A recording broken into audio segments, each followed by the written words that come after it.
Call to order Bedford Township Board meeting, October 21st, 2025, 7 o'clock. Please stand for the pledge. I pledge allegiance to the flag of the United States of America and to the republic which stands, one nation, under God, indivisible, with liberty and justice for all. Pastor Gabe, join us. Let's pray. Father, Son, and Holy Spirit, we're grateful to come together, and we just pray for our local leaders, God, that you just continue to give them discernment, and we're just thankful for the Township of Bedford and the great value it brings to so many people and so many families. So we love you and we thank you. In your name we pray. Amen.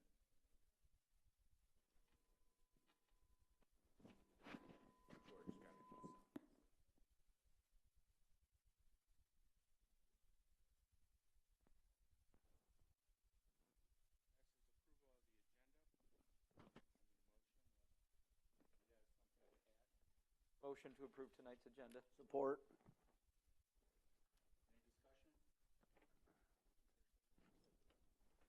Mr. Gore? Aye. Mr. Bruning? Aye. Mr. Montroy? Aye. Mr. Stump? Aye. Ms. Janusik? Aye. Schwiger votes aye. Mr. Pryor? Aye. Motion carries. Mr. Pryor? Yes, Real quick, I just got a text from a citizen that said there's no sound. George, there's no sound for our audio going to the public.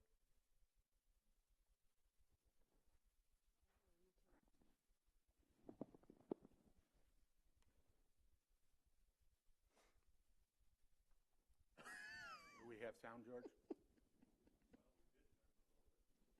Okay. Are we good now? Yeah. Okay. Hello. Me too. All right. Let's continue on. Consent agenda. Agenda committee recommends to approve and place on file A, minutes from the October 7th, 2025 regular meeting of the Bedford Township Board. B, general savings, pooled funds, and CD reports from the treasurer for September 2025. C, balance sheet and revenue expense report for the period ending September 30th, 2025. Need a motion? I'll make a motion to approve the consent agenda. Support. We have a second. Any further discussion? Seeing none, please take the roll. Mr. Gore? Aye. Mr. Bruning? Aye. Mr. Stump? Aye. Ms. Janusik? Aye. Mr. Montroy? Aye. Mayor Schwiger votes aye. Mr. Pryor? Aye, motion carries. Next, presentations, Monroe County Sheriff's Department.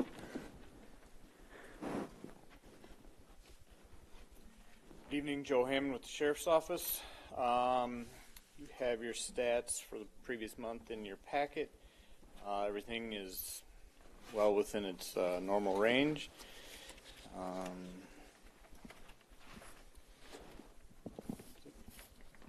Outside of that, I don't have anything pressing to report on. If you have any questions. I'm just kind of curious about the guy with the crossbow. How'd that end up?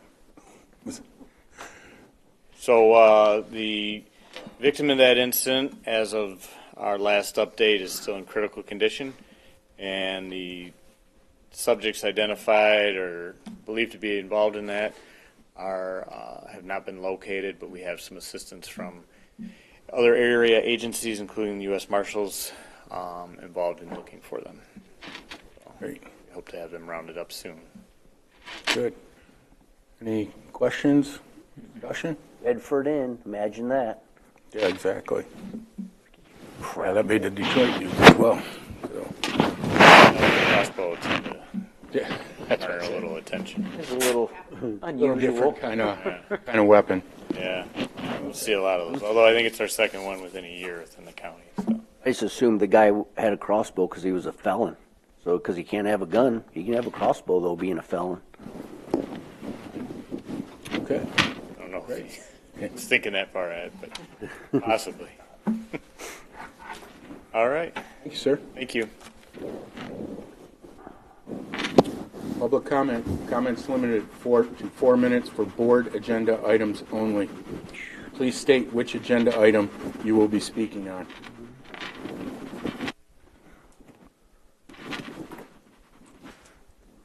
Seeing none? Oh, Gail's coming. Gail's coming. Dragging my papers, for goodness gracious sakes, and trying to remember all these new rules.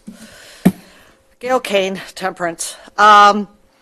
Okay, let's see here. Don't start my clock until I figure out which number I'm supposed to be talking about. I'm going to talk about 7C with a revolving around 4A. What concerned me most, I know the police have to have their vehicles. That's not the issue. I know we need to have police. That's not the issue. What is concerning to me is this talk of moving money. There seems to be a lot of it. Someone sent me some information. This was off of the budget. And it's all about, we're going to have this, but we're going to take money from here. We're going to put it there. It almost sounds like we've got a secret mission going on, that we're taking monies. We've had all this CIP undercover stuff where people, it's the law that it's here, and now all of a sudden it's not the law, and we're going to pull this and jack that. And it's, I don't know, I'm very concerned with all this stuff. In the process, I also did some digging, and I've pulled up the contracts for the police. Going back with where we're starting is 2018, and I had a conversation with Officer Hammond or whatever. You know, we had the hybrid, and we paid for those police officers that went to the schools. We had one that quit after that, never come back. We never got any use of them. In the contract, it says the township has to pay for these cars. I'm just wondering, instead of a whole bunch of amendments that people can't keep track of, why we don't maybe have a review of the contract as a whole, because we're not getting people for the summer like we used to be able to get the people. It used to be our people came back and they spent their time in the summer at the township, and if we're, you know, paying for this stuff and there's a give and take, there's nothing been really looked at again in a very long time. We just keep making an amendment, changing the names, changing the dates. So I've got two from 2018, from 2021, and now all of a sudden in 2025, again, we were talking those school hybrids, and the one girl quit. I mean, we never got anything from our monies or for our monies with that person. So here we have the vehicles, and this has been pulled out of that money, the CIP, and now all of a sudden we're manipulating all these vehicles. I mean, we got vehicles flying left and right and throwing money left and right, and yet this is to be ahead of schedule. So our planning commission is supposed to be overseeing this.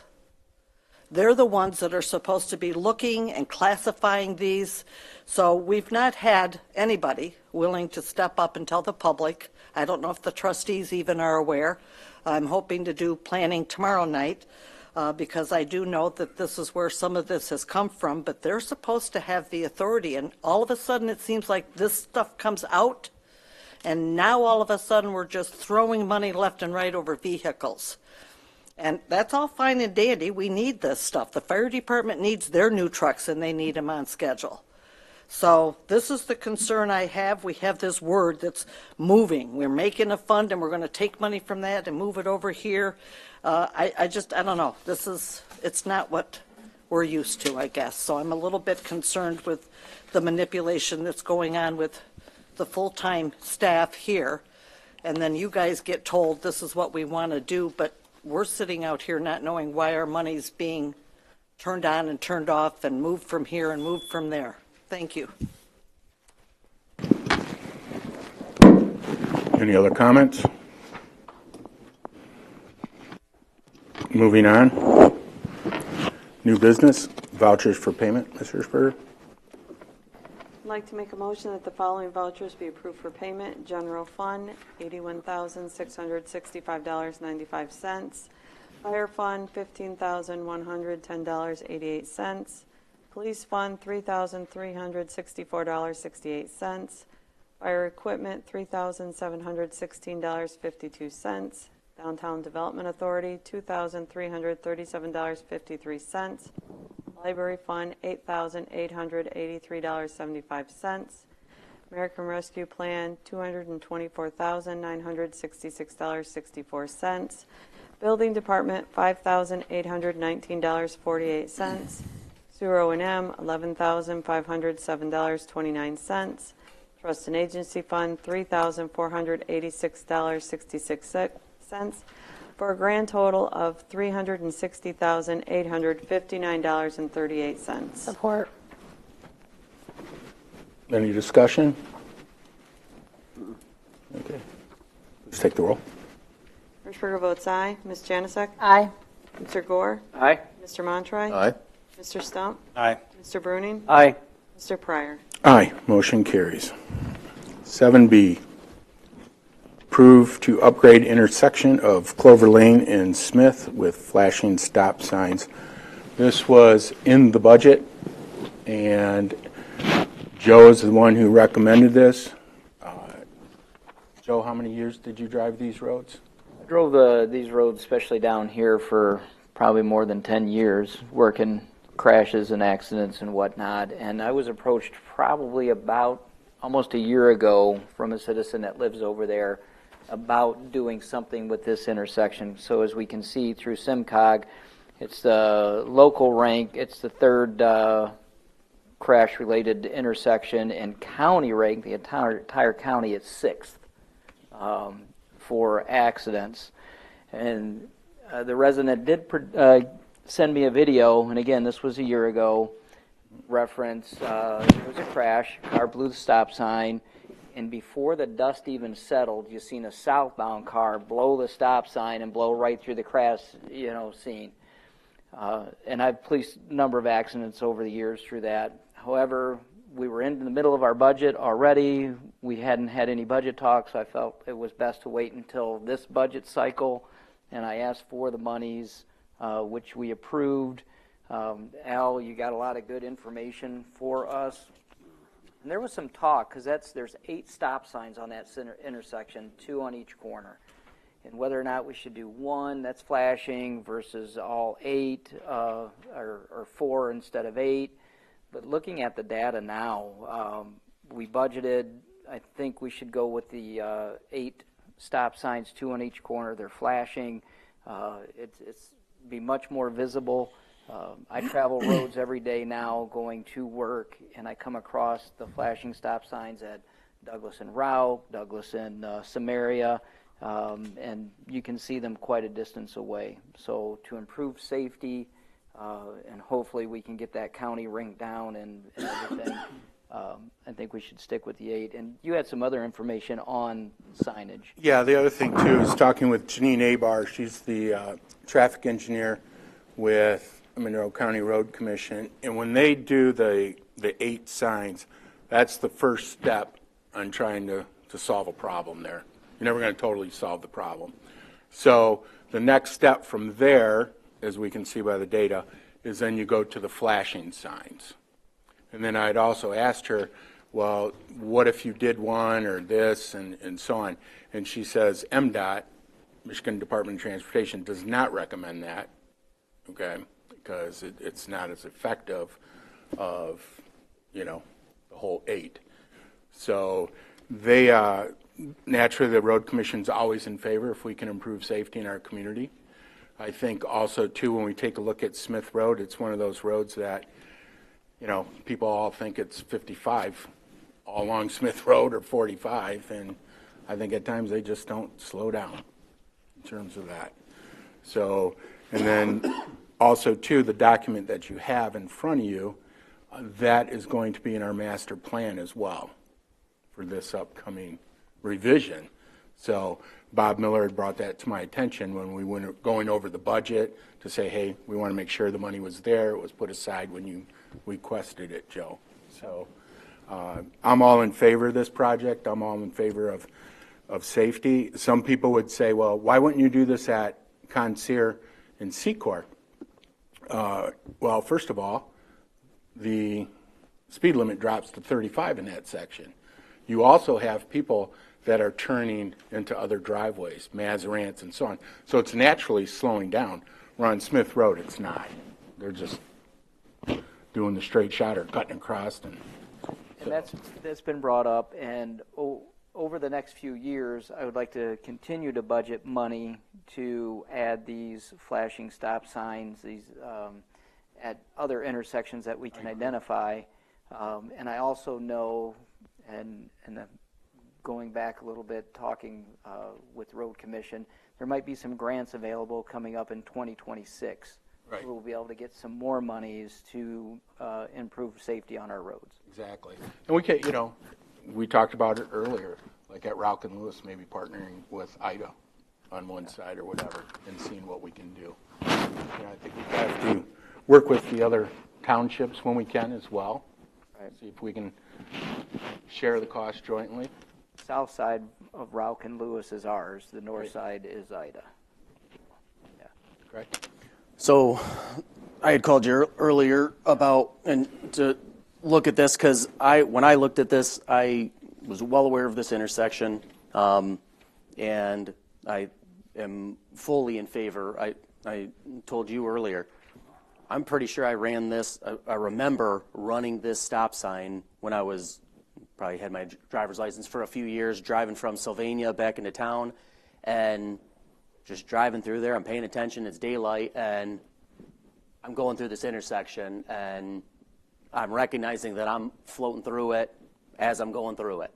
And I think that it's been an issue for a long time. I think a lot of it is from just the nature of where those signs are, the nature of the overgrowth from trees and shrubbery are leading up to all those signs that cut out line of sight. So I was very much in favor of this, and then I'm looking at it and going, $30,000 for flashing lights seems steep to me. So then I'm looking at it, well, why are we putting 8 lights in there? Why is there? And it's because there's signs on the left side and the right side of all the intersections, which I would like to find out when they put in the ones on the left side as well, and see how much of a difference that made in that intersection. And then we just got this data now of the accidents in the last 10 years. Almost all of them are during daylight. There's only 2 that are dark, or there's 2 dark, 1 dusk. 2 of those dark and dusk were icy conditions. I'm very surprised to see how many there are on Clover Lane. What I would really like to see is which directions these are going, because I was very surprised. I'm very surprised to see that they're on Clover Lane. I would like more information on this, because I'm very surprised that I would think the lion's share of any incidents on at this intersection would have been Smith Road, someone heading east, is what I would assume, and then I would think a close second would be Smith Road heading west, and then Clover Lane heading north, and then lastly Clover Lane heading south. But I think having 8 lights at this intersection seems like overkill to me for what we're doing. You've got no fatalities, which is, thank God. 2 A level, which is the highest level of injury. Most of them are crashes that are property damage only, so no injury is the overwhelming majority. It's definitely, I don't think it's arguable that it's a dangerous intersection, that there's something that we should do and bring attention to. And I had said, I think we should put more effort in clearing up line of sight, clearing up the trees that are 300 yards or less in range of I think at Whiteford Center Road as well, for the purpose of making those more visible and increasing the safety there. But I think that having 8 flashing lights at that intersection just seems like absolute overkill to spend $30,000 there. I can't abide. I would want to vote on anything, I would want more data to know where are these accidents, what directions are they going, where they're happening. I was trying to see if there was anything else on this, I was trying to just read it here as we were getting started. But yeah, I just don't. I'm surprised that there's Clover Lane ones, because I would have thought there would have been one or two maybe that would be. And I don't know if that means. I don't know what that means. Because I would assume the accidents are intersecting, but they're also possibly just fender benders. Somebody stopped and somebody else didn't stop. We don't know what they are, and I think I would be more than happy with one light at each side, and I'm sure MDOT and the Road Commission have their recommendations, but I don't take financial advice from people who don't have any money. That might be they might have great recommendations, but they're not paying for anything in this regard, and they don't have any of their own money to pay for anything, so because they're not thinking things through in the way that they're spending money. So I would much rather put this off, have more data before we decide to just pay $30,000 at this intersection. As much as I'm in favor of it, I agree that this is like I said, when I first saw it, great. I saw it, upgrade intersection, Clover Lane and Smith with flashing stop signs. That sounds awesome to me. I almost didn't even look at it. And then I'm looking at $30,000 seems steep. Whether it's budgeted or not, but I would rather see us do something that makes sense and not I don't know that it's wasteful. If we're saving a life and keeping something safer, I think that's important. But I would rather either do something more limited than what's presented, or table until we can get more accurate data for what are these incidents exactly, before I would want to vote on something. So that's my. Josh? I get where you're coming from. I guess the question for you, Craig, would be if we were to push it off and come back with the information that you're looking for, what information would you get that would get you from 4 lights to 8? Like you're saying, well, hey, what directions is it coming from? How does that change? I think maximum would be 4. Like maximum data would be that I would think 4 is plenty. Like I said, when I saw that there was 8, I'm going, why in the world would there be 8 on this paper? Why would there be 8? Oh, it's because just because you have 8 stop signs there doesn't mean you need a light on every single one. Having a flashing light at that intersection on going every direction, I think is more than enough for that. Save yourself $10,000, save the taxpayer $10,000 that maybe we could go take that and go put it at the number 3 in the county intersection, Lewis and Rauch, which would be if you would only have one light on one side, and I'm assuming there's no stop sign on Lewis Avenue, so it would only be on Rauch, and you would be able to take that, put a light on either side of Rauch Road. There is already one on Rauch Road if you're heading east. So they only have one. I don't know going west because I don't travel west, but I know going east there is one. So they already have it. So, and it's still a top intersection, but not to say that there's not value there. And all of these are happening in daylight. If more of them were happening at dark, I would think it would make the flashing lights would make a larger impact. But they're happening in daylight, which doesn't mean that the flashing light wouldn't, in some account. I would be more interested in one on either side of Smith is what I would have expected. So you're doing 2 lights. But if Clover Lane is having the issues and doing a total of 4 where you have one flashing light at every direction, seems like more than enough to me. for that intersection, is my opinion. And you're saying that their response was better? When they do the 8 signs, that's the next step from when you go from one sign, then to calm it more and try and cut down on the accidents and so on. That's when they go to the 8. Then they go to the flashing. And even the flashing, even in daylight, I mean, if you go down like Strasburg Road and so on, they do help in the daylight, though, because people get distracted on their cell phones. Sometimes they catch that light, you know. So it's what the pleasure of the board is. If we want to, Todd? I'll make a motion that we approve the upgrade intersection at Clover Lane and Smith with flashing stop signs. The cost is $30,077.33. Will be coming from account 447-000-970-0041. Support. You have support? Talking about this. Any further discussion? Ms. Hirschberger, take the roll. Mr. Bruning? Aye. Mr. Gore? Aye. Mr. Stump? Aye. Mr. Montroy? No. Ms. Jansen? Aye. Hirschberger votes aye. Mr. Pryor? Aye. Motion carries.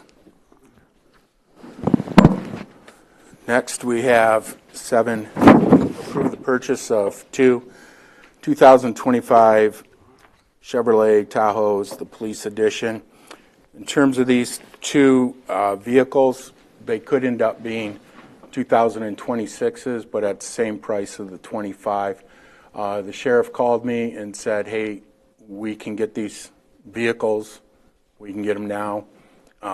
And if you do this, you're going to save, I think it's a couple $1,000s per car that we're doing. And it's pretty straightforward. When we do the budgeting and so on, and before we spend any money, we always go to Bob Miller to make sure we can do it. If we can't do it, we don't do it. It's as simple as that. And so I'm going on the recommendation of Troy. We are also looking at, Trudy and I have been working with the sheriff to maybe come up with a different agreement in regards to our cars, because they are a big expense. You have to maintain them. Tires are more expensive. Everything's more expensive on them. So that's where we're at.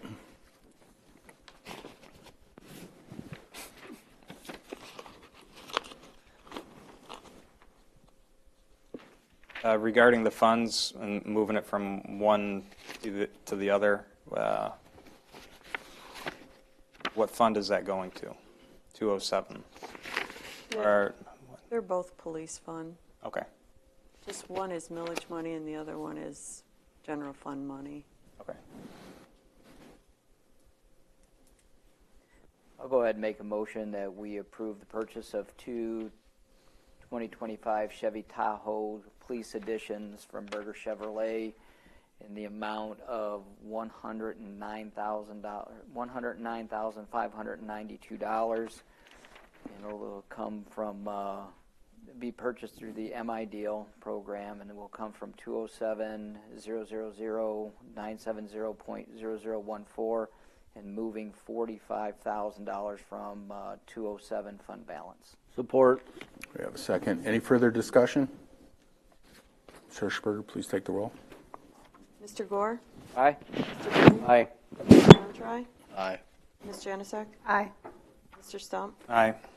Hirschberger votes aye. Mr. Pryor? Aye, motion carries. Next, we have comments from the public. Comments limited to 2 minutes for each individual. I know that.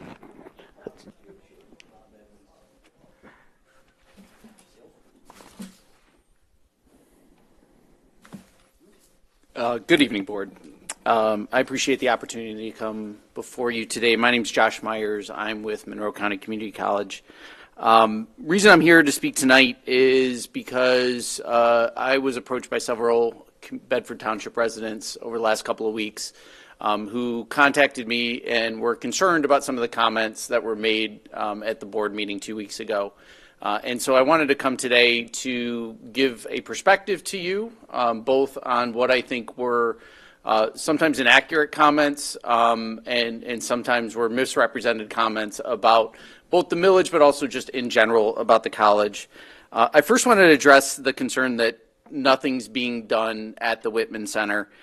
Simply not true. The maintenance and replacement millage that we have has funded several important projects at the Whitman Center. We've improved security at Whitman with new key card security systems, security cameras. We've installed blue light emergency phone systems for emergencies out there. We installed a garage roof. We repaired and restored the iconic building entrance, the structure out there. Both need to be repaired and repainted. We installed an emergency generator. We improved quite a bit of the technology infrastructure at Whitman Center, including we added a new IP phone system. We added new IT rooms.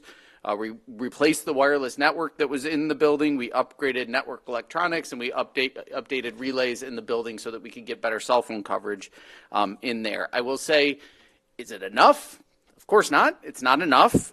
We still have quite a bit left to do. We have several projects that are currently slated to be done at Whitman Center, including the parking lot, which is in desperate need of replacement.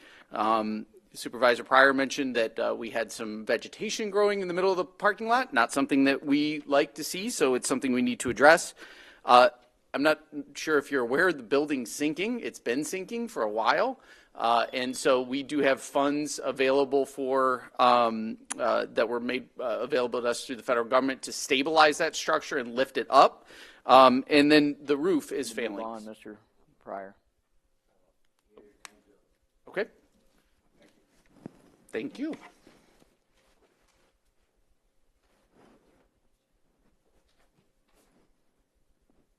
Good evening. My name is Grace Yaki. I'm with Monroe County Community College, and thank you for the opportunity to speak to the community about the transfer and occupational programs that are made available to Monroe County residents due to the generosity of its taxpayers. MCCC offers both transfer and occupational programs. Students may complete courses and associate degrees in a variety of disciplines that fulfill freshman and sophomore level program requirements for bachelor degrees at four-year colleges and universities. Additionally, students may complete apprenticeship programs and two-year associate of applied science degrees that lead to immediate employment.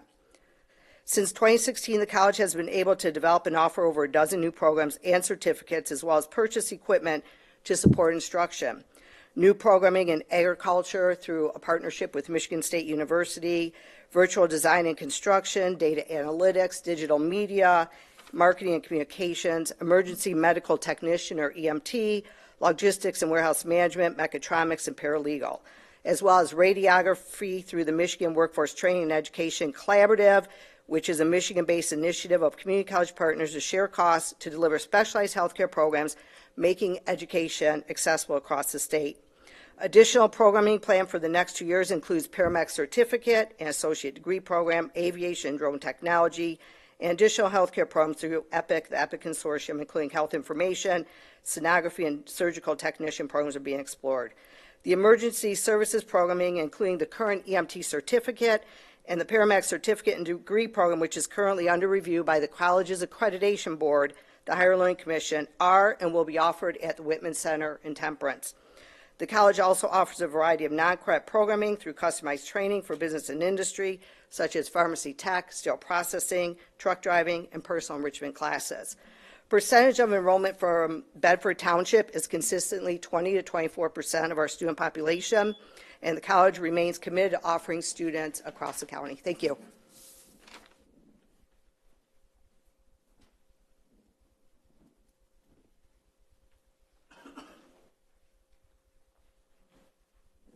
Lamar Frederick, you know where I live. I have three comments. One, Clover Lane and Smith Road is a mess from time to time, particularly when there's a fog. I go that road every morning to see my wife. And when there's a fog, people going up and down Clover will blow through that intersection because they don't see it. And those going eastbound on Smith will run through it because they don't see it. So if you get to the end of Smith Road at Whiteford, there is a blinking sign there, and you do see it. It wakes you up. So I'm very careful at that intersection. Number two, I asked several months ago about a wage study, and were you going to put together a system of wage growth? And the reason I bring it up is I'm on the board of the Mental Health Authority, and our chief executive just hit the top. She can't get another raise because our schedule says that's all you're worth to the organization. And she's been doing a great job.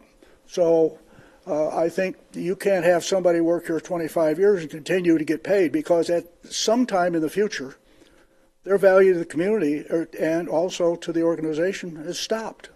So I heard the supervisor say, we'll look into it, but I haven't heard anything since. Lastly, November 11th, next board meeting, Veterans Day. Well, you're not doing it on the 4th. You have an election. Well, in any event, November 11th, Joe, Todd, all us other veterans are going to ask for your remembrances that day. The other day I was watching television, and I saw a golf tournament in South Korea. I landed in Gimpo Air Base in Korea as an 18-year-old kid. And it was cold and nasty, and there was the incongruity of what we went through then versus a golf course and kids today. So in any event, remember the vets on the 11th. Thank you.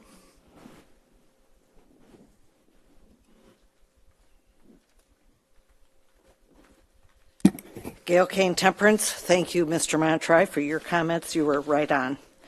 After a little display at the end of the meeting last time, I did some more digging again, and this time I did get a full set of answers, and that was a FOIA to the college.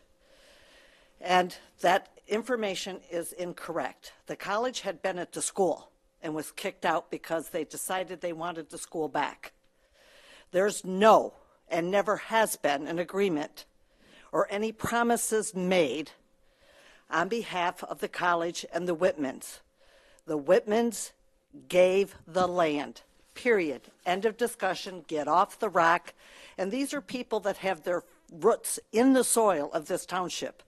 And they've given a lot between the Francis Center and the Whitman Center. But I'm not going to tell you how to vote, because nobody should be telling anyone how to vote. We've got to do our own research and make our own decisions. We saved a couple thousand for a cop car, but we blew 10,000 on lights. This is what my water bill's coming with. I don't know why. Krista, would you please let the South County Water know why your bills don't tear and theirs do? This is a problem, and I've gone to their meetings. And then I was wondering if anybody went to this big hoopla. This Monroe County Business Alliance had about, it says 150 guests, black tie and champagne.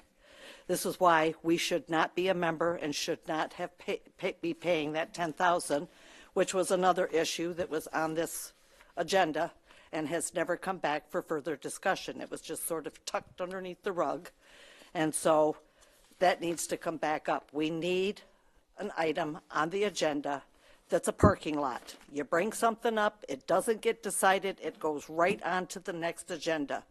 No questions asked. We have to clear the tables. Thanks.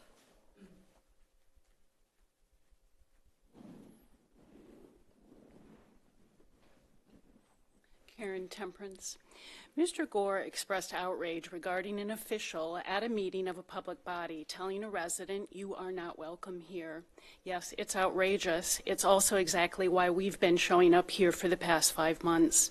In our struggle, we've lost 1 minute of public comment time, but our efforts have gained the addition of explicit language in your policy stating that board members represent Bedford both inside and outside of meetings, and that residents cannot be prevented, as was done previously, from criticizing board behavior during public comment. We've hopefully put a stop to the board's censorship and violations of First Amendment and OMA laws. We came here originally to address the behavior of Mr. Bruning, his "You are not welcome here," which he amplified with intimidation and threats, and this board's acceptance of that. Bedford Indivisible came to Mr. Pryor about holding a No Kings rally. Mr. Bruning threatened us with 4 militia groups he said he could summon. The No Kings rally was held. We were completely completely peaceful. We then came here to censure Mr. Bruning. To censure is to strongly disapprove. When serving on the school board, Mr. Bruning was censured for, quote, a pattern of verbal abuse and intimidation and for perpetuating bias against minorities and women. School board members also voted to ask him to resign. As a township board member, his pattern of intimidation of others, both at meetings and online, has continued.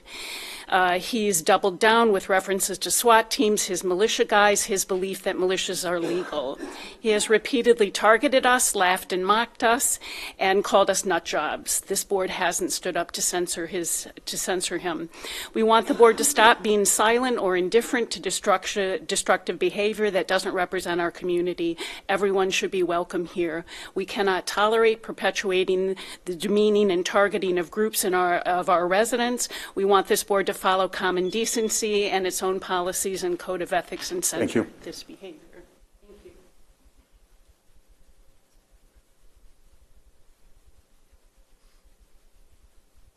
Justin McCullough, Temperance. Mr. Supervisor and members of the board, in accordance with Section 3.6 of the Bedford Township Policy Manual, I am formally reporting serious concerns regarding the conduct of a board member. Multiple instances of conduct have been observed that appear to violate the township's code of ethical conduct, including referring to residents as nut jobs during public comment, making threatening and inflammatory statements about a peaceful protest, using a board meeting to display political messaging unrelated to township business, posting public comments on social media that attack the character of private citizens, posting public comments on social media that are objectively racist. These actions appear to violate sections 3.1, 316, 321, 322, and 336 of the Code of Ethical Conduct, which requires civility, respect, consideration of the public good, and that officials act as role models. I respectfully request that an investigation be initiated immediately and that a written report of findings be presented at the next public board meeting on November 18th. Where testimony may be accepted, and that the board may determine whether violations occurred. If the investigation cannot be completed by that date, I request a status update be placed on the agenda for that meeting. If it is determined that one or more violations occurred, I request that the board vote publicly on appropriate consequences, which may include reprimand or formal censure, loss of seniority or committee assignments, budget restrictions, termination or other sanctions as identified by the board, or removal from boards, commissions, or committees as allowed by law. A more thorough written request with evidence of the violations has been sent via email, as public comment time does not allow full detail. This request is made to ensure transparency and accountability in enforcing your own township's ethical code of conduct.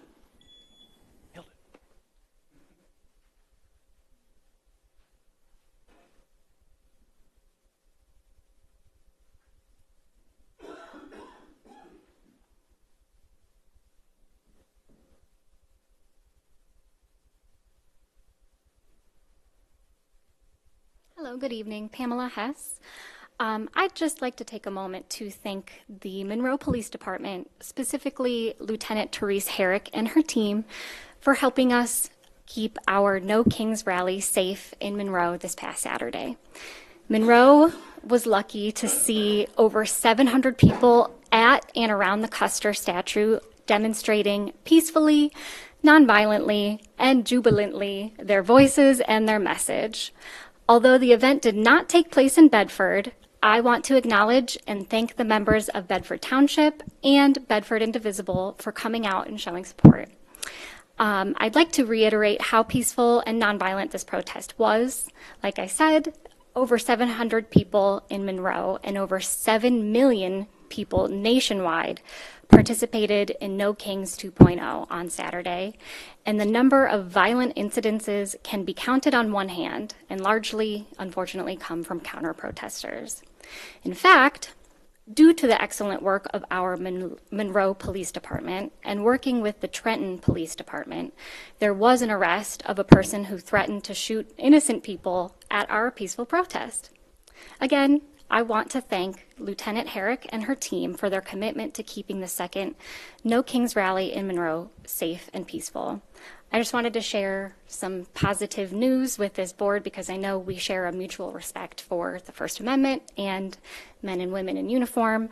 So I thought this could brighten your evenings sharing this information with you. Thank you. Further comments?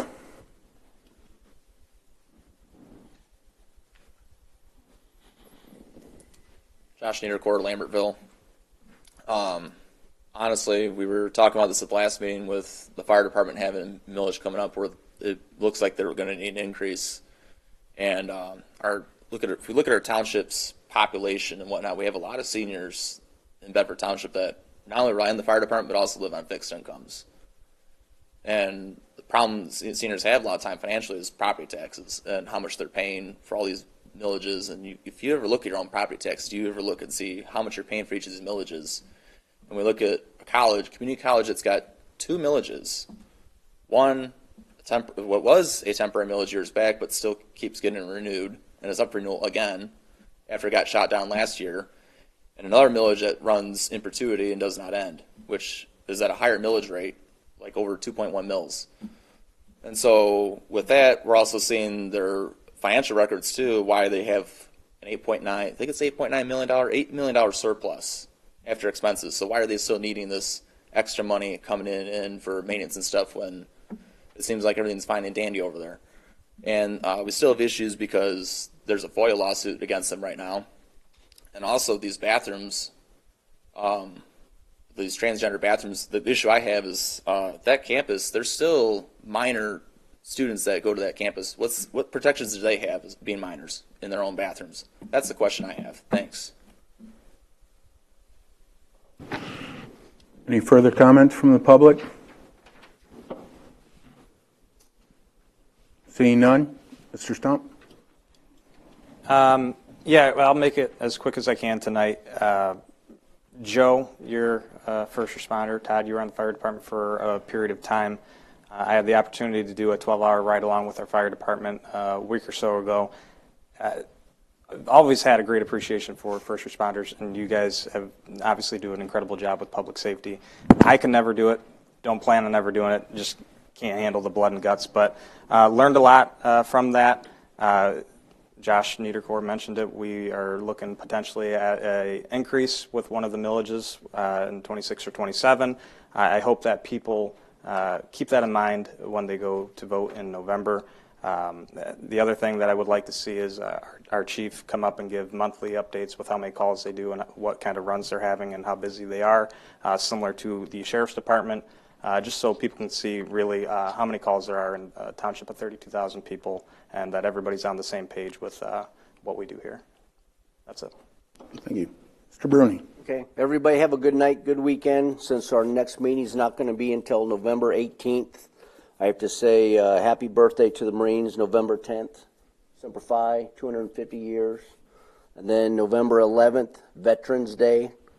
All the veterans out there, thank you for your service, those who are serving and have served. Then I also have to throw a shout out to my wife because November 11th will be 30 years that we've been married. That is pretty impressive. I don't know how she dealt with me that long. But 30 years married, it's unheard of nowadays.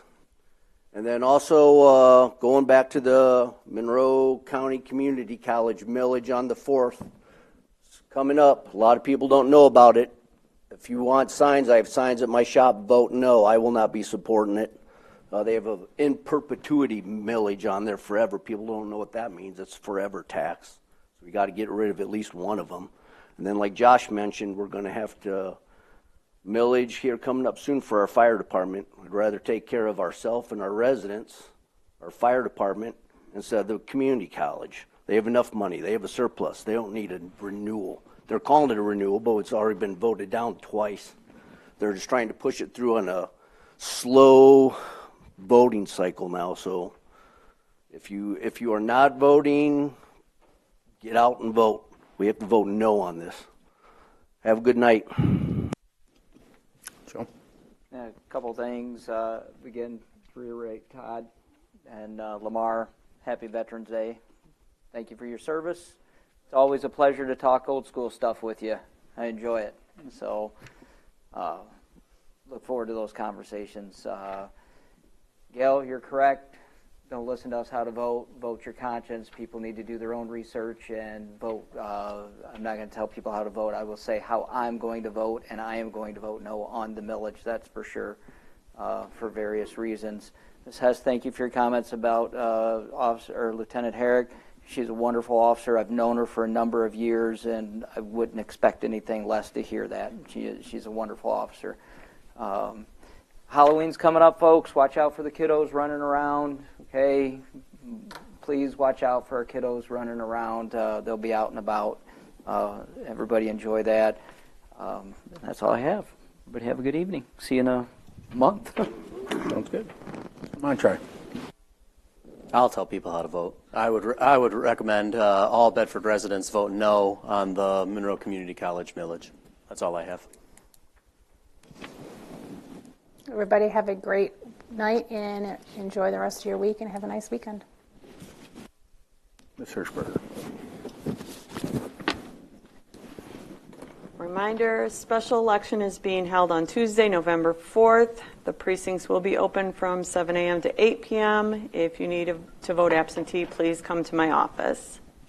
The Township Hall will be closed on Tuesday, November 11th in honor of our veterans. Thank you for all those who served. Due to the election, the next Township Board meeting will be held on Tuesday, November 18th at 7 p.m. The Clerk's Department will not be setting up appointments to process passports until the second week in November, again, due to the election. If you need an appointment before that, you can always go to travel.state.gov and find another location. Halloween is on October 31st from 6 to 8 p.m. It never changes. It's always on Halloween night, no matter what the weather is. Lastly, I want to let everyone know that October is Pregnancy, Infant, and Child Loss Awareness Month. In 1988, President Ronald Reagan first decreed that October would be set aside as a time of remembrance and awareness, acknowledging the value of each baby's life and the depth of grief carried for each bereaved parents in their heart. My family and I will forever remember and love our grandson, Camden Andy, for this. Thank you.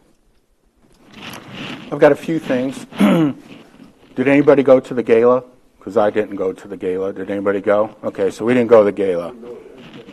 Okay, so in regards to paying $10,000, the reason why I didn't come back is because the Monroe Business Alliance dropped that request. So we pay $500 to belong to that. So, and I'm not really kind of a gala guy myself, so I don't really enjoy parties.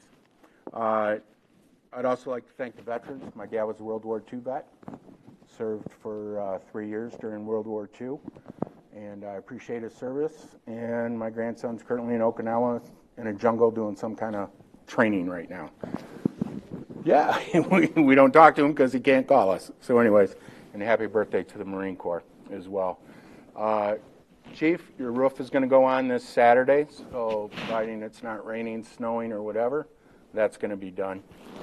Pickleball courts are moving forward, so we're already getting people calling us up, wanting to play, so that's happening in terms that we have. I have a meeting tomorrow with the property owner of the apartments on Jackman and Dean to talk about the sidewalk program, because now there's some more money coming about, so that could happen. So I'll let this board reconvene. Blue Bash is this Saturday, 12 to 3, over at Pearl Albert Green Park. Bring the little kids. It's always pretty good. They'll have a DJ. You can take pictures, all kinds of good stuff over there for them. So let's see. I don't think we have anything else. So